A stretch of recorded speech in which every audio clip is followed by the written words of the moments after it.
Today we're taking a look at these MLB matches, which are happening on Saturday, June 25, 2022, and giving you match breakdowns, betting tips and predictions in general on these games.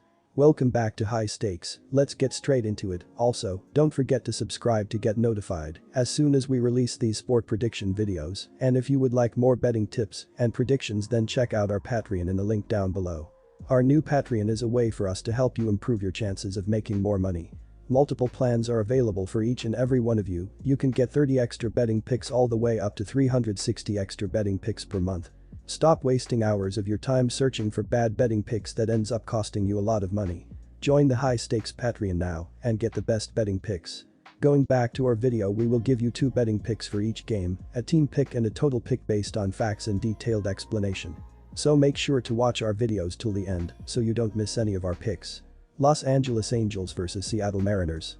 The Mariners are 17-21 on the road and came into this series on a 3-game winning streak after sweeping the A's in Oakland. In Thursday's 2-1 win, Ty France was forced to leave with an elbow injury in the 5th inning. France was not in the lineup Friday night, and his absence will be missed until he can return.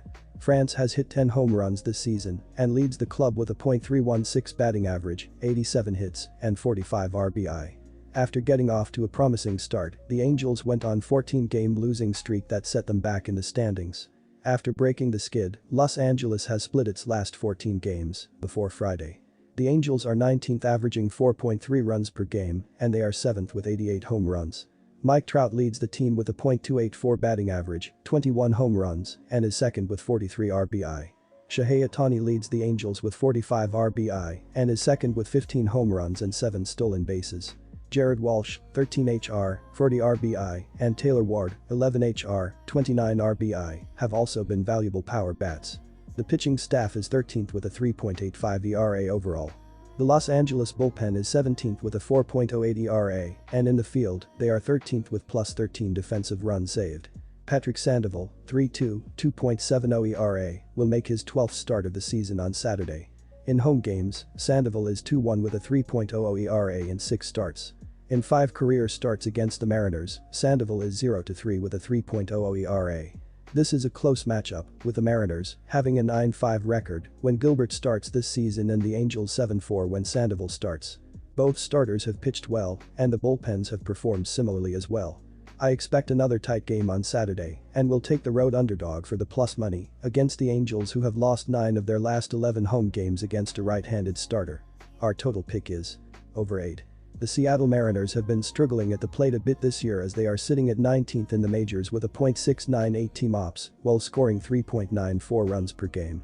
Center fielder Julio Rodriguez has been doing decent as a rookie at the plate, as he has a .768 ops with 9 homers and 33 RBI while stealing 19 bases on 22 attempts. He's been hitting better in the month of June, as he has an .829 ops with 3 homers and 10 RBI in those games. Logan Gilbert has not pitched well this season, as his baseball saving page tells us, as he is in the 5th percentile in average exit velocity. Hitters are making great contact off him, as he has a 48.2 hard hit percentage this season as well. Gilbert throws 4 pitches and relies on his heater, as he throws it 55.8% of the time. His fastball has been hit the most, as it has a .227 batting average with 5 home runs against it.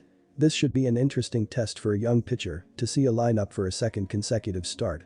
This is the second time these lineups have seen Sandoval and Gilbert, so they are in the driver's seats. Neither bullpen has been extremely effective this season, as the Mariners are 16th in the sport with a 4.04 bullpen ERA, while the Angels are right behind them at 17th in the big leagues with a 4.08 reliever ERA. And NBSP. Both teams have shown the ability to have some power throughout their lineups, as the Angels are hitting a homer once every 27.22 at-bats, while the Mariners are hitting one every 31.54 at-bats. The ability of Shohei Ohtani and Mike Trout should be able to produce this total quickly. The over has hit in 7 of the last 8 games played in Los Angeles between these teams, so go with over 8 runs. Arizona Diamondbacks vs Detroit Tigers. Our team pick is Arizona Diamondbacks -1.5 runs. And here is why. The Detroit Tigers have not had the start to the season that they were hoping for, but they still have plenty of games to turn it around. They are currently in 4th place in the AL Central and 12.5 games back from 1st place.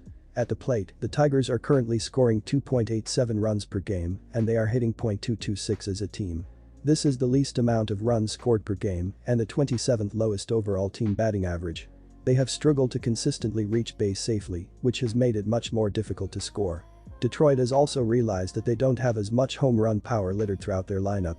They are only averaging .57 home runs per game, which is also the lowest average in the MLB. I expect the Tigers to stay unaggressive on the base paths as well. They have only stolen 14 bases this season, which is the 28th least in the league. To score more runs, they must start getting players in scoring position. Watch for Miguel Cabrera at the plate in this one. He is currently hitting .299 and he has already driven in 23 runs. Both of these statistics lead his team. The Arizona Diamondbacks have also struggled to begin this new season, but they aren't out of it yet. They are currently in 4th place in the NL West as they are 12.0 games out of first place. At the plate, the Diamondbacks are scoring 4.03 runs per game and hitting .215 as a team. This is the 25th least amount of runs scored per game and the 29th lowest overall team batting average. Arizona has struggled to reach base consistently all season as they aren't generating enough base runners to drive in these runs. Luckily, the Diamondbacks have shown that they can score multiple different ways. They are currently hitting 1.24 home runs per game, which is the 11th highest average in the MLB. This is the quickest way for them to score as they have struggled to string together hits and create big innings. I also expect the Diamondbacks to stay fairly conservative once they have reached base safely. They have only stolen 29 bases this season, which is the 22nd least in the league. Watch for Christian Walker at the plate in this one. He has already hit 19 home runs this season and driven in 37 runs, which leads his team. In the field, the Tigers also have a ton of work to do. They are currently allowing 4.07 runs per game and they have an overall team whip rating of 1.24. This is the 20th most runs allowed per game and the 15th highest overall team whip rating. It has been too easy to reach base safely against the Tigers as they aren't talented enough to keep all of these base runners from scoring. The Tigers have also only recorded 18 quality starts this season, which is the 24th least in the MLB. They are being forced to turn to their bullpen too early in these games as their starting pitching rotation has struggled all season. They don't go very deep into these games and their bullpen is already becoming overused. Even with all of this action, the Tigers' bullpen has still been one of the best in the league. They are only allowing 3.14 runs per game, which is the 7th lowest bullpen ERA in the league. In the field, the Diamondbacks also have some work to do. They are currently allowing 4.26 runs per game and they have an overall team whip rating of 1.33. This is the 23rd most runs allowed per game and the 21st highest team whip rating. They are allowing their opponents to reach base too easily and they haven't been solid enough in the field to keep them all from scoring. Arizona has also already recorded 47 fielding errors, which is the 24th most in the MLB. They need more production out of their starting pitching rotation if they want to give their bullpen a break in this game. Their starters just haven't shown that they can consistently go deep into these games. I will be riding with the home team in this matchup. This Diamondbacks team has struggled at the plate this season, but I see them getting to Fido early in this game. The Tigers have also been bad in the field as they are currently allowing the 20th most runs per game and they have already committed the 16th most fielding errors. Arizona is currently scoring 4.03 runs per game, which will be enough to get the job done in this game. The Tigers continue to struggle at the plate and I see Zach Davies having a solid start in this one. He has pitched for at least 6.0 innings in his past 4 starts and this is by far the worst offense that he has faced. He was also able to shut out the Reds and the Pirates the last time he faced them. Detroit struggles at the plate as well. They are scoring the least amount of runs per game and they have the 27th lowest overall team batting average. Our total pick is under 8.5 runs. And here is why. The Detroit Tigers have been an abhorrent offensive team this season as they are 29th in MLB with a .608 ops while averaging 4.03 runs per game. Shortstop Javier Baez has been struggling at the plate this season as he has a .626 ops with 6 home runs and 21 RBI with 3 stolen bases thus far. He has been clicking in his last 7 games as he is 11 for 27 with 3 home runs and 5 RBI in that stretch. The Arizona Diamondbacks have not been hitting the ball well this season as they are tied with the Kansas City Royals for 25th in baseball with a .671 ops and scoring 4.03 runs per game. First baseman Christian Walker has been doing pretty well this season as he has a .794 ops with 19 home runs and 37 RBI. Zach Davies has been struggling a bit this season, according to his baseball saving page, as he is in the 25th percentile in whiff percentage, 30th percentile in strikeout percentage, 30th percentile in chase rate, and 48th percentile in XSLG. Davies relies on 5 different pitches: sinker, changeup, cutter, curveball, slider, and his changeup has been his best pitch as it has an .186 batting average and .336 slugging percentage against it this season.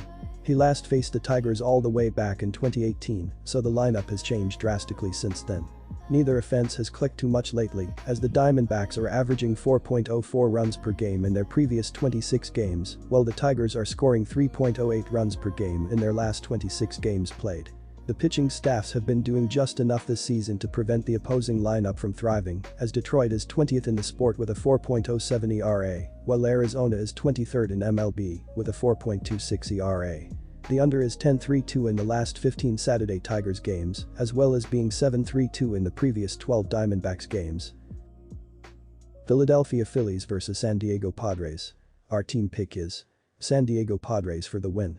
The Phillies lost Game 2 of this series 1-0 on only 5 hits after winning Game 1 of this series, scoring 6 runs on 8 hits.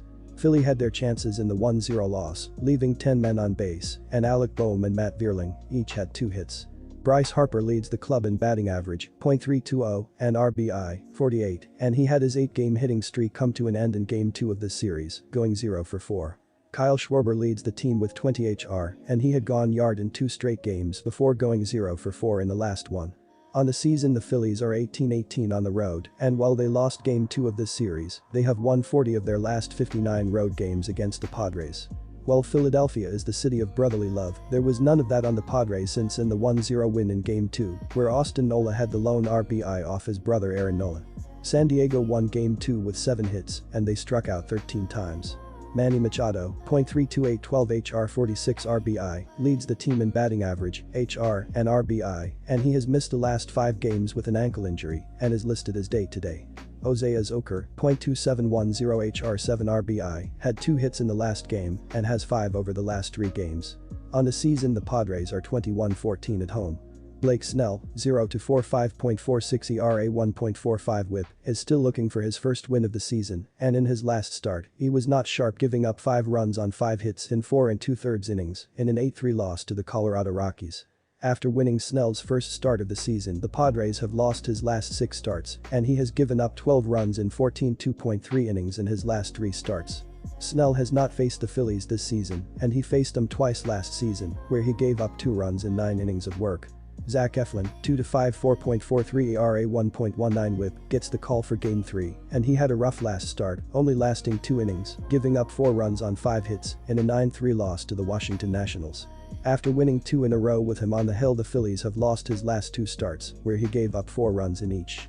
Eflin has given up 4 HR in his last 3 starts. He faced the Padres at home on May 18th and had a solid effort, giving up 1 run in 6 innings, but got no help from the lineup in a 3-0 loss. Our total pick is under 7.5 runs. The total went under in the last game, and that has been the winning pick in 4 of the last 5 games between these teams. I am sticking with that trend even though both starters struggled in their last outings. Snell has given up 5 runs in 2 of his last 3 starts, but the one he did not do that in that span was at home, where he was pretty good. He will have another pretty good starting in this game. Eflin has given up 4 runs in each of his last 2 starts and will give up around that many in Game 3. This game will be close to the total, but will still go under.